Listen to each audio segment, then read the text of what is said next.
2024 లేదా 25లో డిగ్రీ లేదా బీటెక్ చదివారా? సాఫ్ట్వేర్ జాబ్ కోసం ఎదురు చూస్తున్నారా? అయితే కోడ్ జ్ఞాన్ 100 డేస్ కోర్సులో చేరండి, జాబ్ సాధించండి. మిత్రులందరికీ నమస్కారం. మనకి నిత్యం ఎన్నో సమస్యలు, ఎన్నో సందేహాలు, అవి చట్టపరమైనవి కావచ్చు, సామాజిక పరమైనటువంటి కావచ్చు, వ్యక్తిగతమైనటువంటి కావచ్చు. ఇలాంటి ఇన్ని సమస్యల్లో న్యాయపరమైనటువంటి మనకి వచ్చేటటువంటి సందేహాలకి ఎన్నో సలహాలను మనకు అందిస్తూ న్యాయశాస్త్రానికి సంబంధించినంత వరకు ఎలాంటి చట్టాలు, ఎలాంటి వెసులుబాటు, ఎలాంటి సెక్షన్స్ ఉన్నాయో చెప్తూ, అలాగే కొన్ని అద్భుతమైనటువంటి కోర్టు తీర్పులను కూడా విశ్లేషిస్తూ మనకి ఎంతో నాలెడ్జ్ని ఇస్తున్నటువంటి అడ్వకేట్ నాగేశ్వరరావు పూజారి గారు మన ముందున్నారు. ఈరోజు ఒక ముఖ్యమైనటువంటి విషయం గురించి ఆయనతో చర్చిద్దాం. సార్ నమస్తే. సార్, స్త్రీ ధనం వినే ఉంటారు. అది ఎప్పుడు కూడా కట్నం, దానికి మరో రూపం కట్నం. స్త్రీ ధనం అనేది ఒకసారి ఇట్లాగే మా నాన్నమ్మని అడిగాను నేను, కట్నం ఎందుకు ఇస్తారు నాన్నమ్మ? ఆవిడ చాలా అద్భుతమైన పదం చెప్పింది, దానికి మీనింగ్ చెప్పింది. ఏంటి అంటే, అమ్మ, పుట్టి పెరిగినటువంటి ఆడపిల్లని, ఈ ఇంటి ఆడపిల్లని ఎవరో తెలియనటువంటి ఇంటికి మనం పంపించేస్తున్నప్పుడు అక్కడ ఆర్థికపరమైనటువంటి కష్టాలు ఏదైనా వచ్చినా, అలాగే తనకి తోడుగా ఎవరైతే భర్త అనేటటువంటి వ్యక్తి ఉన్నాడో ఆ వ్యక్తికి ఏదైనా జరిగినా, లేదా కుటుంబం ఆర్థిక స్థితిగతుల్లో నష్టపోయినా ఈ స్త్రీ ధనం అనేది తన మనుగడకి పనికి వస్తుంది. తన కాళ్ళ మీద తను నిలబడడానికి, ఎవరి మీద ఆధారపడకుండా ఉండడానికి. ఎందుకు అనంటే, ఒకవేళ భర్త చనిపోయినా, లేకపోతే వాళ్ళు ఆర్థికంగా నష్టపోయినా తిరిగి పుట్టింటికి వస్తే రిసీవ్ చేసుకునేటటువంటి తత్వము ఆ పుట్టింట్లో అప్పటికి తల్లిదండ్రులు ఉండొచ్చు, ఉండకపోవచ్చు, ఉన్నా కూడా వెసులుబాటు ఉండకపోవచ్చు. అందుకని ఆడపిల్లని అత్తవారింటికి పంపిస్తూ తనకి సెక్యూర్డ్గా భవిష్యత్తును ఆలోచించి ఈ స్త్రీ ధనం అనేటటువంటిది ఇచ్చేవారు.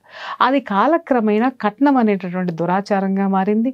తర్వాత దాని మీద ఎన్ని చట్టాలు చేశారో మన ప్రభుత్వాలు మనకు తెలిసిందే. అయితే అది రాను రాను కూడా మన దగ్గర కూడా చాలా కేసులు వస్తాయి. ఏంటి అనంటే, కట్నం ఇచ్చామండి, ఖర్చు పెట్టేశాడండి, ఇంత కట్నం ఇచ్చామండి. డివోర్స్కి వచ్చేసరికి ఆ కట్నం దగ్గరే మనకు ఆగిపోతూ ఉంటుంది. అది ఎటు తేల్చుకోలేనటువంటి విషయం. దానికి సాక్ష్యాలు ఉండకపోవచ్చు, లేదా ఆ కట్నం డబ్బులను వాడేసుకుని ఉండొచ్చు.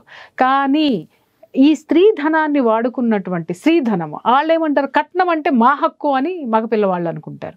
ఆ హక్కుగా వాడుకున్నటువంటి ఆ కట్నం ఏదైతే ఉందో ఆ స్త్రీకి అవసరమైనప్పుడు తిరిగి ఇవ్వాల్సిందే అనేటటువంటి అద్భుతమైనటువంటి తీర్పుని సుప్రీంకోర్టు ఇచ్చింది. నాకు నిజంగా నా మనసుకి చాలా ఆనందం అనిపించింది సార్. ఎందుకంటే ఎంతోమంది ఆడపిల్లల జీవితాలు మనం చూసాం. మేము కట్నం కోసమే పెళ్లిళ్ళు చేసుకొని కట్నం వచ్చిన తర్వాత రోడ్డు మీద వదిలేసి వాళ్ళ తిప్పలు వాళ్ళకు వదిలేసినటువంటి క్షణాలు. ఈ తీర్పు మీద మీ విశ్లేషణ చెప్పండి. నిన్న మనకు సుప్రీంకోర్టు ఈ స్త్రీధనానికి సంబంధించి చాలా మంచి తీర్పు ఇచ్చింది జనరల్గా. ఎందుకంటే భారతదేశంలో అనాదిగా ఎప్పుడో మనకు పూర్వీకుల నుంచి కొన్ని వందల సంవత్సరాల నుంచి, మీరు ఇంతకుముందు చెప్పినట్టు, ఒక పెళ్లి చేసి పంపించేటప్పుడు ఎప్పుడైనా కూడా సరే, వాళ్ళు ప్రేమతోనే కావచ్చు, లేకపోతే రేపు వీళ్ళు దగ్గర ఉండరు కాబట్టి ఏమన్నా ఆర్థిక అవసరాలు వచ్చినప్పుడు ఆ కుటుంబానికి కానీ, ఆమె మనుగడకు కానీ, వాళ్ళ పిల్లలకు కానీ అక్కడ ఏం జరుగుతుందో తెలియదు కాబట్టి అప్పట్లో కంపల్సరీ, అప్పుడైంది ఇప్పుడైంది, ఎప్పుడైనా కూడా ఏంటంటే, ఒక ఆడపిల్లకు పెళ్లి చేసి పంపించేటప్పుడు మనకు గిఫ్ట్ల రూపంలో ఆడపిల్లకు సపోర్ట్ కోసం కొన్ని ఆస్తులు కానీ, బంగారం కానీ, ఇంకా ఇతర ఏవైనా ఉంటాయి కదా, అవన్నీ ఇచ్చి పంపిస్తుంటారు దాన్ని. సో ఎప్పుడైతే మనం ఈ పెళ్లి జరిగే క్రమంలో ఆడపిల్లకు పుట్టింటి నుంచి వచ్చేదాన్ని మనం స్త్రీధనం అంటాం జనరల్గా. ఓకే, ఆ స్త్రీధనం మీద ఎవరికి హక్కు లేదు అనేది సుప్రీంకోర్టు చాలా స్పష్టంగా మనకు నిన్న చెప్పడం జరిగింది. అంటే ఆమె అబ్సల్యూట్లీ ఆమెకి మాత్రమే సంబంధం ఉంటుంది తప్ప భర్తకు కానీ, అత్తమామలకు కానీ ఎవరు కూడా ఆ స్త్రీధనాన్ని దుర్వినియోగం చేయడానికి లేదు. ఏదన్నా కారణం వల్ల కనుక దుర్వినియోగం చేసినా ఆమెకు మళ్ళీ దాన్ని వసూలు చేసుకునే హక్కు ఉంటుంది. కంపల్సరీ ఆమె వసూలు చేసుకోవచ్చు. ఆమెకున్న స్త్రీధనాన్ని ఏదైతే ఉందో అది కంపల్సరీ మళ్ళీ బ్యాక్ పే చేయాల్సిందే అనేది సుప్రీంకోర్టు జడ్జిమెంట్. ఇక్కడ ఒక చిన్న సెంటిమెంట్ చెప్తాను సార్. ఏ భార్య అయినా సరే భర్త మీద ఉన్నటువంటి గుడ్డి ప్రేమ కానివ్వండి, సంసారం మీద ఉన్నటువంటి గుడ్డి నమ్మకం కానివ్వండి, మొత్తం అంతా కూడా ఇచ్చేయటం జరుగుతుంది. అంటే ఇక్కడ స్త్రీ ఫీల్ అయినంత, నాది నా సంసారము అని ఫీల్ అయినంతగా కొన్ని చోట్ల, నేను అన్ని చోట్ల నేను అనను, కొన్ని చోట్ల భర్త ఫీల్ అవ్వడం. ఎంతసేపు ఆస్తులు వచ్చినాయి అంటే తన పేరు మీద పెట్టడమో పిల్లల పేరు మీద పెట్టడమో ఇలా చేస్తూ పోతూ ఉంటారు. కానీ ఈ కట్నం డబ్బులతోటే ఈ స్త్రీధనంతోటే వ్యాపారాలు పెట్టనివ్వండి, బాగుపడనివ్వండి, ఉమ్మడి ఆస్తుల్లో కలిపేనివ్వండి. ఉమ్మడి కుటుంబాలు ఉండేవి సార్ ఇదివరకు. పెద్ద కోడలు తీసుకొచ్చినటువంటి కట్నంతో చాలా పెళ్లిళ్ళు చేసేవాళ్ళు, ఆ కుటుంబాన్ని నడిపేవాళ్ళు. అలా పెద్ద కోడళ్ళు నష్టపోయినటువంటి పెద్ద కోడళ్ళ సంఖ్య పురాతన కాలంలో చాలా ఉండేది.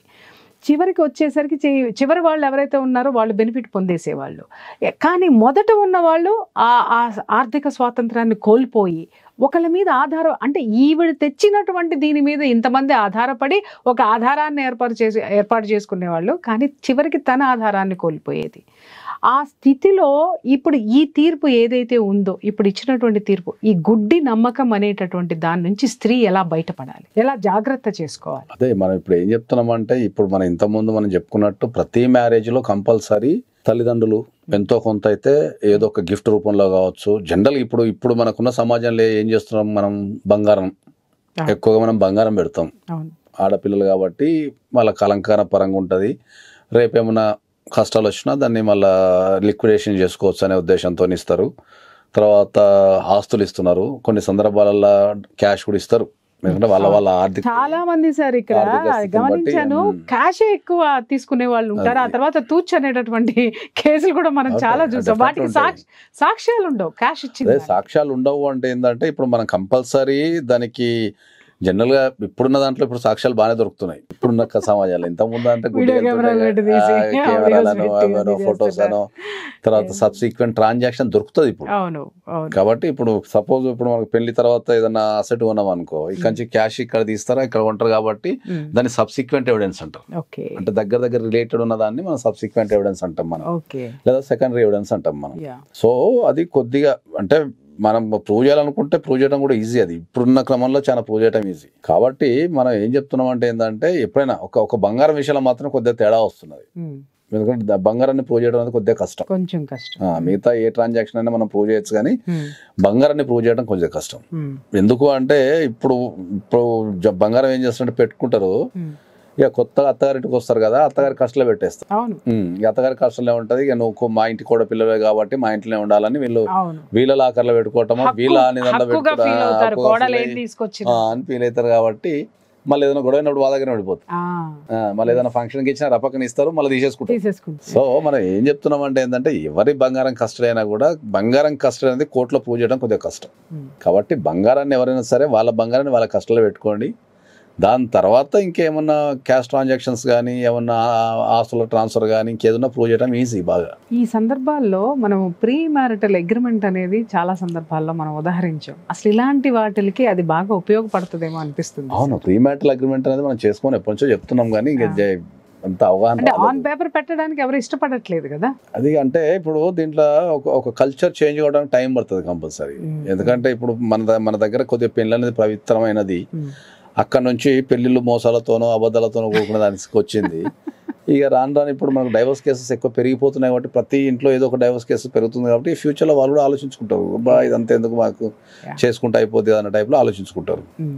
సో అందుకనే మనం ఏం చెప్తున్నాం, ఎవరికైనా సరే ప్రీ మ్యారిటల్ కౌన్సిలింగ్ కానీ ప్రీ మ్యారిటల్ అగ్రిమెంట్ కానీ చేసుకోమని చెప్తున్నాం ఒకటి.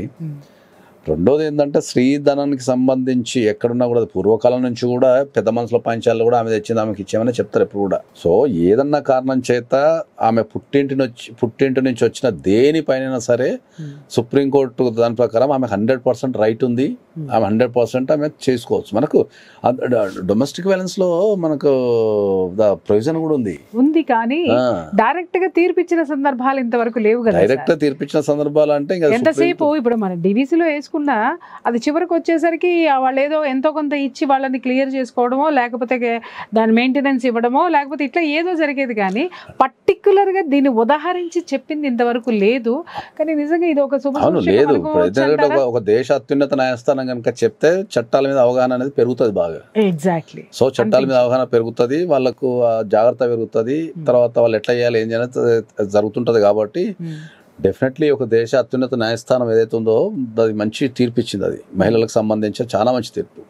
ఈ మధ్యకాలంలో ఏంటంటే సుప్రీంకోర్టు గత 2 సంవత్సరాల నుంచి మనం గమనిస్తే మహిళలకు సంబంధించి చాలా మంచి తీర్పులు ఇస్తున్నారు, చాలా మంచి తీర్పులు ఇస్తున్నారు. కాబట్టి దాంట్లో ఇది ఒకటి శుభ పరిమాణం. ఎందుకంటే వాళ్ళ తల్లిదండ్రులు ప్రేమతోని లేకపోతే ఆప్యాయతోని ప్రేమతోని సెక్యూరిటీ కోసము ఆ పిల్ల అక్కడికి పోతే ఉండని ఆమెకు ధైర్యం ఉంటుంది. ఎందుకంటే ఆ పూర్వకాలంలో అమ్మాయిలకు ఎర్నింగ్ కెపాసిటీ లేదు కాబట్టి ఆ స్త్రీధనం అనేది ఒక ధైర్యం ఉంటుంది. ఇప్పుడు ఎర్నింగ్ కెపాసిటీ ఉన్నా కూడా ఇస్తున్నారు, అది కంపల్సరీ. స్త్రీధనాన్ని వాడుకునేటప్పుడు ఎవరైనా కూడా చాలా జాగ్రత్తగా ఉండాలని చెప్తున్నాం. థ్యాంక్ యూ సో మచ్ అండి. చూసారు కదా ఫ్రెండ్స్, సార్ చాలా చక్కగా చెప్పారు. ఏంటి అని అంటే చాలా జాగ్రత్తగా ఉండండి. పెళ్లి కొడుకు అంటే భర్త యొక్క కుటుంబ సభ్యులు ఆడపిల్ల తీసుకొచ్చేటటువంటి ఆ యొక్క స్త్రీ ధనం మీద ఎవరికి హక్కు లేదు, అది ఆమెకి మాత్రమే సర్వ హక్కులు ఉన్నాయి.